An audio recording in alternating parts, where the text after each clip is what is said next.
ఇప్పుడు గత ప్రభుత్వాన్ని ఇప్పటి ప్రభుత్వాన్ని అనేక కేసుల విషయాల్ని ప్రస్తావిస్తూ ఉన్న మీరు కేసీఆర్ కాళేశ్వరం ప్రాజెక్టుని ఏటీఎం లాగా వాడుకున్నారని చెప్పేసి 5 ఏళ్ల నుంచి విమర్శలు చేస్తున్నారు. మోడీ గారు చెప్తున్నారు, అమిత్ షా గారు ముందు చెప్పారు, ఈ వీటి మీద ఏటీఎంగా వాడుకుంటున్నటువంటి కేసీఆర్ని కావచ్చు, ఇప్పుడు కేసుని పక్కదోవ పట్టిస్తున్నారని మీరు చెప్తున్నటువంటి మీరు కావచ్చు, ఈ రెండింటి మీద ఎందుకు యాక్షన్ తీసుకోవట్లేదు?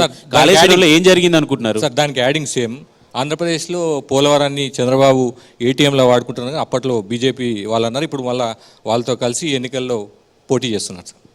ఒకటి, ముందు వీరు అడిగినటువంటి ప్రశ్నకు సమాధానం నేను ముందు చర్చ ప్రారంభించినప్పుడే క్లియర్గా చెప్పిన. నేను మా మీడియా మిత్రులందరూ కూడా అవగతనం చేసుకోవాలని నేను సవినయంగా చేస్తున్న అప్పీల్ ఏంటంటే, క్రైమ్ అనేది ఏ రాష్ట్రంలో జరిగితే ఆ రాష్ట్ర ప్రభుత్వం ఇన్వెస్టిగేషన్ చేయాలి.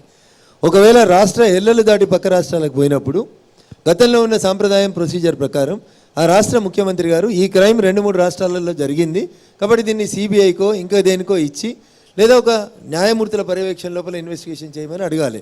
పిసిసి ప్రెసిడెంట్ హోదాలో గౌరవనీయులు రేవంత్ రెడ్డి గారు రాసిన ఉత్తరం ఏంటంటే, కాళేశ్వరం మీద సిబిఐ విచారణ జరపమని చెప్పి రేవంత్ రెడ్డి గారు ఉత్తరం రాసిర్రు.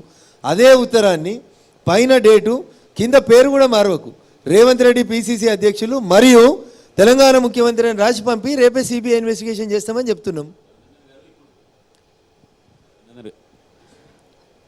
రఘునందన్ గారు ఇప్పుడు ప్రధానమంత్రి అమిత్ షాకి ఈ చట్టాలు ఇవన్నీ తెలియదే సార్, అవినీతి పరుల్ని మేము అధికారంలోకి వచ్చేసే అవినీతి పరులను ఏర్పరేస్తామన్నారు. ఆ తెలంగాణలో సిబిఐ రాకుండా ఒక చట్టం తీసుకొచ్చిందని ఇవన్నీ తెలియదే సార్? తెలియకుండానే స్టేట్మెంట్లు చేశారా? నరేంద్ర మోడీ గారు అధికారంలోకి వచ్చేసరికి ఇవి లేవు సార్. నరేంద్ర మోడీ గారు రెండోసారి ప్రధానమంత్రి అయిన తర్వాత ఎప్పుడైతే సంఖ్యలు వాళ్ళ దగ్గరికి వస్తాయని అనుకున్నారో అప్పుడు రాష్ట్ర శాసనసభలో తీర్మానం చేసి ఈ రాష్ట్రానికి సిబిఐ రావద్దని 2021లో ఎప్పుడైతే లిక్కర్ కేసు బయటకు వస్తున్న తరుణం లోపల వాళ్ళ ఛార్జ్షీట్ ఫైల్ చేసారు. ఆ రకమైనటువంటి తీర్మానం చేసారు సార్. చట్టాలు తెలియకుండా మేమేం లేము సార్. చట్టాలు చేసే సభలో సభ్యులు సార్ వాళ్ళు. వాళ్ళకి చట్టం తెలియకపోతే ఎట్లుంటాయి సార్? బరాబరి మాకు తెలుసు సార్, చట్టం తెలియకుండా ఎట్లుంటాం. ఫైనల్లీ మెదక్ బీజేపీ ఎంపీ అభ్యర్థిగా ఎన్టీవీ వేదిక ద్వారా ప్రజలకు ఏం చెప్పాలనుకుంటున్నారు? సో ఆ రాముని ఆశీస్సులతో మెదక్ ప్రజల్ని సంపూర్ణంగా నమ్ముకొని ప్రజలైన బలంగా ఓట్లు అడుగుతూ వాళ్ళ దగ్గరకు వస్తూ ఉన్నా. వెంకటరామరెడ్డి గారి దగ్గర లాగా 100 కోట్లు పెట్టి ఒక ఎకరం కొనుక్కునే స్థాయి స్తోమత నాకు లేదు. లేకపోతే సర్పంచ్ స్థాయి కూడా దాటినటువంటి వ్యక్తుల్లాగా భూములు అమ్ముకున్నటువంటి చరిత్ర నాది కాదు. 3 అభ్యర్థుల్ని చూడుండ్రి, పార్టీని చూడుండ్రి, నరేంద్ర మోడీ గారి నాయకత్వాన్ని బలపరచండి.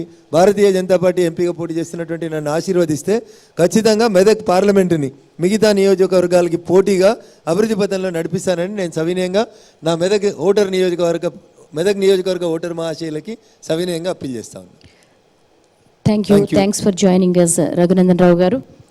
ఇది మెదక్ బీజేపీ ఎంపీ అభ్యర్థి రఘునందన్ రావుతో క్వశ్చన్ అవర్. రేపు మరో లీడర్తో మళ్ళీ కలుద్దాం. నమస్తే.